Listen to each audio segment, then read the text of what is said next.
మక్కలు కొడతా ఉన్నారు.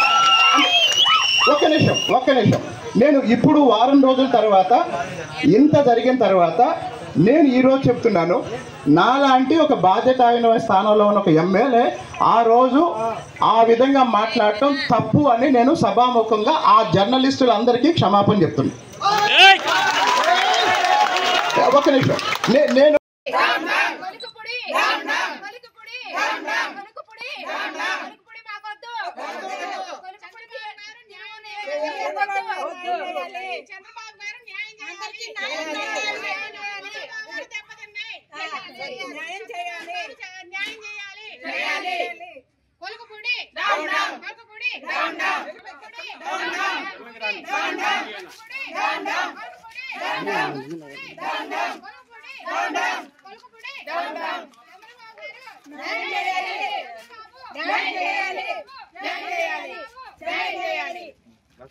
అండి మాది చిట్యాల గ్రామం తిరువురు మండల నియోజకవర్గంలో కొలిపూడి శ్రీనివాసరావు గారు ఆయన అరాచకాలను మేము భరించలేకపోతున్నాం.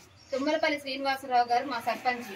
ఆయన బైక్ని నోటికి వచ్చినట్టు మాట్లాడి మెసేజ్లు పెట్టి తన పర్సనల్ సెక్రటరీగా రమ్మని నోటికి వచ్చినట్టు మాట్లాడిందంట. తన ఉద్దేశం ఏంటండి? ఆడవాళ్ళు అంత హీనంగా కనపడుతున్నారా? ఎవరి కోసం చేస్తుండే ఆయన? నోటికి వచ్చినట్టు మాట్లాడితే గ్రూపులను ఆడవాళ్ళని గ్రూపులు వాళ్ళు పొదుపు మీటింగ్లు పెట్టుకుంటే అక్కడికి వెళ్ళి నోటికి వచ్చినట్టు మాట్లాడిందంట.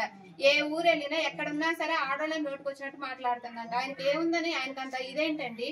చంద్రబాబు నాయుడు గారు ఇన్ని రోజుల నుంచి మేము ఎంతసేపు ఎక్కడికి వస్తే అక్కడ మాట్లాడుతున్నా పోరాడుతున్నా అయినా కానీ పట్టించుకోవట్లేదు. ఈ గవర్నమెంట్ తరఫున మాకు ఎటువంటి ఉపయోగం లేదు.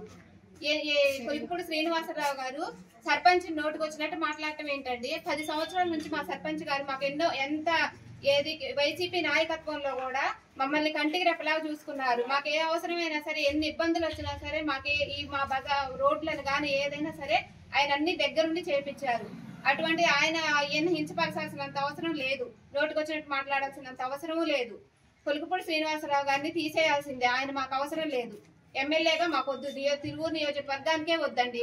ఇక్కడే కాదు, ఏ గ్రామానికి వెళ్ళైనా మీరు అడగండి, అదే మాట చెబుతారు. తీసుకొచ్చి ఎమ్మెల్యేగా నిలబెట్టారంటే మేము ఆయన కోసం ఎంతో పోరాడి ఎంతో మంచి అభివృద్ధి చేస్తాడని మేము రయ్యం బహుళు కష్టపడి తిరిగాము ఆయన అమ్మడబడి. కానీ లాస్ట్ మాకు చెప్పు చూపించాడు. చూడండి ఎలా చేశాడు.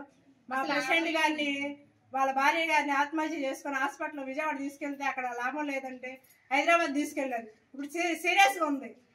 ఏం చేయాలి? మా పరిస్థితి ఏంటి? అసలు మాకు న్యాయం జరగలేదు.